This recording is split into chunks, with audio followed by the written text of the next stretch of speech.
podcast. I'm Graham, your host. And I'm Nick Mastro, your co-host, and today we'll be covering homecoming at York. Here's a little fun fact. Homecoming started at colleges for alumni to return to their alma mater.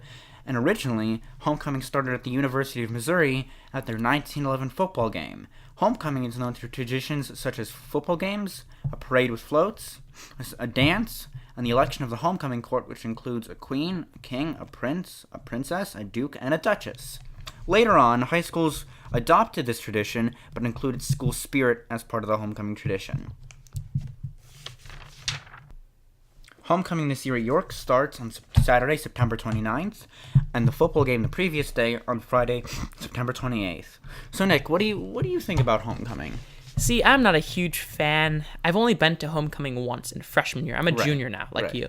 And I thought it was just very underwhelming. I went with a group of friends, but we thought it was boring. I didn't particularly like the music. Not everyone thinks it's fun, Yeah. I really like it, but it was like just a loud, boring, sweaty, horrible high school dance with little to see for it. There wasn't even, it was kind of, there was like maybe fruit punch or something, but nothing really else. It was just kind of, me and my friends thought it was kind of lame. Yeah, they don't really make the area in the commons very fun. They just have drinks, snacks. Well, they do have the little photo booth, but not really much. They don't have much music. Exactly. They only have music in the loud, crowded the field house. Yeah, and seriously, as you get closer to the DJ, it gets more and more crowded, and seriously, people were started jumping up. Seriously, it's so crowded. There was something that was mildly cool. Was there was a theme, it was like medieval or something. So freshman year, was like a little fairy tale theme. Yeah, that was cool. Mr. Moran was in charge of some of the decorations, and he was really proud of it or something. Whatever. But me and my friends left very early. We left after maybe an hour. And just went to my house and had pizza, and it was much more fun. Yeah, freshman year, I went with a friend, who I met at the dance, and he left after a couple of 2 hours or so. But then I stayed. I saw another group of friends who I hung out with afterwards at his house. So, but that was pretty fun. So then sophomore year, though, I just again went with a group of friends whom I hung out with afterwards. So that was pretty fun. Exactly. It's always fun to go with a group of friends. There's benefits and non-benefits to going, with a date. But, if, you have a group of friends and all of you have dates, then by all means, seriously. But, I find that organizing that is a bit hard. Exactly. And, I didn't go last year because most of my friends didn't go. People I see a lot. And I don't know why exactly. I think it was because they all saw the same thing that I did freshman year, is that we were all kind of underwhelmed. I didn't think it was worth it. And honestly, what is it, $20 or $25 at the door or something? Yeah, it's $20 at the bookstore. Even if my parents would offer to pay that or something, I don't even think it's worth it. And my parents essentially just forced me to go. So it wasn't fun for me. There's things I would prefer to do, and I get why people would like it. It's a social event, but I'm just not a big fan of high school dances and stuff like that. Yeah, PSA to all freshmen, I think you should go your first year just to see what it's like. Get the experience, just like Nick, go freshman year, and then form an opinion from there, You don't have to like it, but just see what it's like, You never know what you're going to expect. As I didn't want to go, but I went, and it was phenomenal. I kind of agree. I mean, in terms of outcome was different. I didn't really like it overall, and you did. But I still think it might be worth it to go as a freshman. Yeah, just because you should probably just go to these kind of things, Yeah, also the homecoming game, any football game is really fun. I don't really watch the game, although I more really pay attention to the score. But still, it's nice to hang out with friends, listen to the marching band, which is pretty funny. I know a few people in marching band. Yeah. It's good stuff. And also, it's always fun to see every year at the homecoming game the Kings and Queens of the Couch group. They're so much fun. You get really involved with school spirit, especially homecoming week. That is a fun thing that York does that other schools, don't really don't do. They elect I think other schools do a homecoming court, which is a queen, king, prince, princess, duke, and duchess, which are titles to individual people, not a group of people who Exactly. Our friends get this privilege of sitting on a big green couch at a football game. It is much cooler to have the different. I've always thought it was just kind of a weird thing that was kind of sort of pointless. Just a lot of weirdly dressed people parading around the hallways with loud, weird 80s music playing. That's what the experience I've gotten. But it's kind of fun though. You know, like last year there was a Pokemon group. Oh, yeah, This they year are. there's like a Teenage Mutant Ninja Turtles, I think, or something like that. Yeah, there's the. So this year we've got the Disco Dukes, Duke It Out, which are like boxing, Teenage Mutant Ninja Dukes, which are Teenage Mutant Ninja Turtles, and Duke Perfect, which is a play on the words of a well-known YouTube channel, Dude Perfect. So that's pretty fun. So like Disco Dukes, they dress up like 70s. You know, it's bell bottoms, the big wigs, the cool sunglasses. That's all pretty fun. So and they all play their own music, which is kind of nice. Like they have their own tone to it. Like Disco Dukes, they play 70s, 60s, 80s music. Like all old disc stuff you hear at an old disco. In Duke It Out, Teenage Mutant Ninja Dukes, and Duke Perfect, they all play all their own different kinds of music. So that's kind of fun. It is a cool thing. You know, I don't even know how that works at football games. Do they Right. choose it there or something? On This Is York, I believe there will be a vote. Google form, Oh, which you yeah, will there's vote, a and then vote. they'll count up the votes, which is like on the. I think that's actually counted at the pep rally, because then all the pep rally is also fun. Go to the pep rally. Well, actually, I think you kind of have to. I think you do have to. Yeah, I mean, because your 8th period teacher will bring you there. however Yeah. much I've contemplated with other people just sneaking out and not going to the pep rally, I always have, because I don't want to sneak out of school and be potentially caught. Yeah, or because whatever. I think the cheer team performs, dance team performs, and of course, and then eventually at the homecoming game, each king and queen of the couch group will perform their own special dance, which is really fun. And one of the most interesting things for me is that I've never been to a York football game, and I have no interest in really going. You know, like I don't know that many people that go to the games, but honestly, I'm just not a fan of football in general. So, yeah, I don't really know how that works out at the game. Do they get like front row seats on the couch or something? At normal football games, there is no couch, because course, those yeah. are leading up to homecoming, which is usually like the third or fourth home game. But they will go like sit in the stands. They will run. I don't want to say run around, because they don't. But they like promote school spirit, you know, which is a good thing to get students to do. You know, really represent the team, not just hey, I'm at a football game. But you know, get really into it. You know, which I think is a really great aspect of York. And also dress-up days. What do you think of dress-up days? See, that's something I have not participated in at York, like, ever. I don't think I did. Maybe freshman year for one of the more basic ones that doesn't require a lot of effort. Maybe like Hawaiian shirt day I did or something. But, you know, like back in middle school and elementary school, I went to Bryan and Lincoln. We used to do things occasionally like pajama day, and I was always just kind of like, that seems horribly, I don't know. I just prefer to wear regular clothes to school, stuff like that. So I don't like to participate in pajama day and stuff like that. But you know, maybe Yeah, it's your maybe own. I'll do- It's your own opinion. yeah. Know, you don't. They don't force you. You know. What are the days again? So this month or Monday will be Pajama Day, the 24th. Tuesday will be Hawaiian Day, the 25th.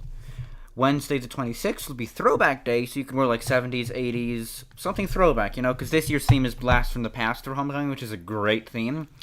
Thursday the 27th is Jersey Day. Friday is Green and White, York's colors. So that's very fun. You know, it's a nice thing. There are a lot of people that participate, because usually at lunch I see a lot of people like in jerseys, Green and White, Throwback, or last year's USA. So last year would have been USA. Tuesday, Hawaiian shirts. I see a lot of people. Same with pajama. Freshman year, I think there was one day where you could dress up as a character, because one of my friends dressed up as the Joker from Suicide Squad. So I mean, because Suicide Squad was just released that year. It's a cool thing, and I like that they do these kind of weird events and stuff like that. And you know, a lot of people don't participate, but it's kind of easy to, especially on Duke Day. You just wear a green shirt or whatever. Yeah, it's a cool thing. Yeah. It is. And especially there's a homecoming shirt every year, which is kind of cool. There's a homecoming shirt. Yeah. I did not know about this. You never knew about that? No. Yeah, it just says Blast from the Past, and they've got someone submitted as a design. Okay. On Friday, September 28th, there'll be the annual York Homecoming football game, with the winning King and Queen of the Couch group sitting on the couch, and a lot of students attending. It is free to get in with a student ID. And I believe the junior varsity or sophomore team starts at 5 o'clock, and varsity starts at 7:30. But usually at 7 they start preparing, and then at 7:30 the marching band goes around. So you should get there probably half an hour early, or 15 minutes, half an hour early. It's at York. The football field is right across from the school building, and then the game usually goes on until like 9:30. Latest has been 10.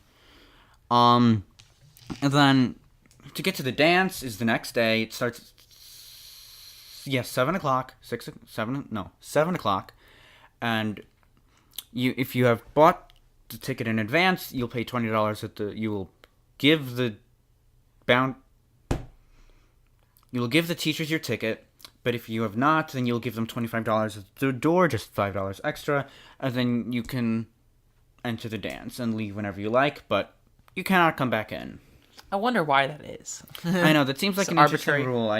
I know, I feel like, I'm not a fan of arbitrary rules like that are just like, you can't come back if you leave. But what if you want to go somewhere, like get some food or something, you know? yeah, most people either go out to dinner before homecoming or even after homecoming. I mean, Sometimes, seriously. Like, I just visited a friend at Hoffman who goes to Hoffman Estates High School, and there's this one local pizza place, Moretti's, which is so good in Hoffman Estates, and, like, he said that, like, right around homecoming, that pizza place is, like, super full. And I imagine, like, downtown Elmhurst, all the restaurants in New York are, like, probably going to be super full. The police will be on curfew patrol that night, trying to catch kids. Yeah, Curfew's when I've been... midnight on weekends, people. So just keep that in mind. Just this Friday, was the mock election at York. Oh yeah, and Yes? So I'm going to be talking about the mock election. One of my hobbies is elections, you know. In Illinois... And you are our election analyst for the podcast. So. Oh, yes. For the podcast, I'll be the election analyst. I'll definitely talk about the midterms as it comes closer a tiny bit. Because seniors at York can vote. It's really important. You should register to vote. There's not really that many competitive elections in Illinois statewide. But there's definitely some competitive local elections, which I'll talk about for like a minute or two. And so the mock election results are very interesting for a number of reasons. It doesn't mean anything, obviously. But it gives us a good idea of how the area is trending. So right. in the results... Even though there's like a big demographic exactly. change in like who can vote and Yes. who cannot. Yeah, but, you know, demographically, in this part, you know, it varies by state, really. There's some states that are trending towards Republicans. Young people tend to be more conservative. But in this area... I think younger people tend to be more liberal. Generally, yes. But there's a few states there's a few that are exceptions. exceptions. Yes, per state In difference, Appalachia and in the South, sometimes some states will have young groups that are trending towards Republicans. And elderly people will be Democrats. It's a weird dynamic. But anyways, in this area, you know, it's the typical suburban Republican area that's trending hard towards Democrats. DuPage County went for Hillary Clinton by like 15%. Mm-hmm. And this county and area is definitely key in the one important election happening statewide, which is the governor election. So, like I mentioned, in all the mock election results, Democrats won all of them. There probably wasn't a lot of ticket splitting. There definitely was for me as a concerned voter or for the mock election. But there's one competitive statewide race, which is the governor. And it is incumbent Republican Bruce Rauner versus J.B. Pritzker, who's a businessman, and they're both extremely wealthy. There's a couple third-party candidates, very rich. very wealthy, like billionaires. And for me, there's not much of a difference between the candidates. You know, Rauner won in an upset, basically, against the incumbent Pat Quinn in 2014, which is a very favorable Republican environment in a midterm. But he's going to have a really hard time. He's an extremely endangered incumbent. The analysts at University of Virginia Center for Politics have the race at likely Democrat, which means Pritzker basically is going to win the election, and by a large margin. He seems very popular. He does. Like, I think Rauner just hasn't really owned up on a lot of his policies and promises. Also, Rauner is very unpopular. He is very in the last few years. Oh yeah, the first part of his term he was decently popular. Yeah, he was pretty popular with the beliefs that he had. But you know, as presidential terms go on, they will lose popularity. Exactly. You know, he is sort of a moderate, but his approval rating right now is hovering somewhere in the low 30s or high 20s, which is terrible. You know, there's only a few governors in the country which have worse approval ratings. And he is in a really bad spot. Illinois is a pretty blue state, usually. You know, he's like I think he's the only Republican statewide elected official. And he's in a terrible spot. All the polling has shown him behind by like 10 or 15%. There's a lot of undecided voters. So I'm not saying... definitely go out and vote. If you can vote at York, please. Definitely do. Please do. You know, the governor Voter race... turnout rate is also very important. Oh, it is. Young people don't vote as much as elderly people. No. And it's really important to our democracy, in my opinion. You know, Pritzker's probably going to win the election, but that doesn't mean it's not going to be close. DuPage County is crucial area battleground. Yeah, even in just a few years ago when I did the mock election freshman year, like, I don't know if at York was close, but like in general, like Trump and Clinton, like were very close percentage-wise. Exactly. It was a very close election despite the electoral college map. Like all the states that decided the election, the 3 Midwestern states, were all decided by less than 1%. So it was really important. And, I don't know the exact results because we do have the results for the mock election, but we just know the winners. But, there's a couple interesting local elections that are occurring that weren't included in the mock election. For example, the House District 47 race here in Elmhurst, which is an open seat. Actually, an appointed Republican, Deanne Mazzocchi, who was appointed a few months ago after the incumbent Patty Bellock resigned from the seat, and the Democratic challenger is Jim Caffrey. That's a very competitive race. I'm actually a volunteer for the Caffrey campaign. Oh, that's cool. Full disclosure, but it's very competitive. Polling is neck and neck. It's a super close, nasty election. Let's put it that way. I mean, it's not really nasty. Yeah, last year when I took American government, when I was a sophomore, when I took American government, Jim Caffrey actually came to talk to my class, really, another class for about polling and not polling, but like running for these kind of elections, not like getting a presidential candidate or a governor candidate, like a typical one. Like a more different one, like 47. You said 47th district. It's the 47th district. Yeah, and he is a very interesting candidate in that he's never run for public office before, but he does have experience in the political realm. Right. He's been a Democratic organizer for a while and stuff like that. And he has a really interesting agenda because the one thing that Republicans in Illinois tend to use in attack ads and stuff like that is they always talk about Mike Madigan, who's the very controversial, unpopular House Speaker. But part of Caffrey's platform is that he opposes Mike Madigan for House Speaker. He wants government reform, an end to gerrymandering. He's against corruption. So that's a race that's worth keeping out your eye on because Clinton won the district by about 4%, I think. And Mazzocchi is basically an open seat. So definitely go out and vote, research the candidates. I really suggest that seniors do vote and look into the candidates specifically because Caffrey has crossover support. There's Republicans I know that are voting for him. So definitely look into it. And that's all I have to say about the mock election. Yeah, so for York, J.B. Pritzker won governor, Jesse White won secretary, Mike Quigley won 5th ward, Kwame Raoul won attorney general, Susan Mendoza won comptroller and treasurer, and Jim Dodge won treasurer. And they're all Democrats. They're all Democrats. And most of these races aren't very competitive statewide except for the governor's race. So, yeah. To wrap up our homecoming episode, definitely go to the homecoming dance. Go with your friends. You'll be more flexible with who you can hang out with. Go to the football game to hang out with your friends. And to all freshmen, go to both. It's a great experience to have. Also, go to the pep rally, as you will see a lot of performances from the cheer team, the dance team, the marching band, and have all the football players come out and represent themselves. And vote for whoever you think should win the King and Queen of the Couch seat. So that is the Disco Dukes, Duke It Out, Teenage Mutant Ninja Dukes, and Duke Perfect. So that concludes our homecoming episode for the Wise Duke podcast. Should have been with you instead. Wake me up before you go. Don't leave me hanging on like a yo-yo. Wake me up before you go. I don't wanna miss it when you hit that.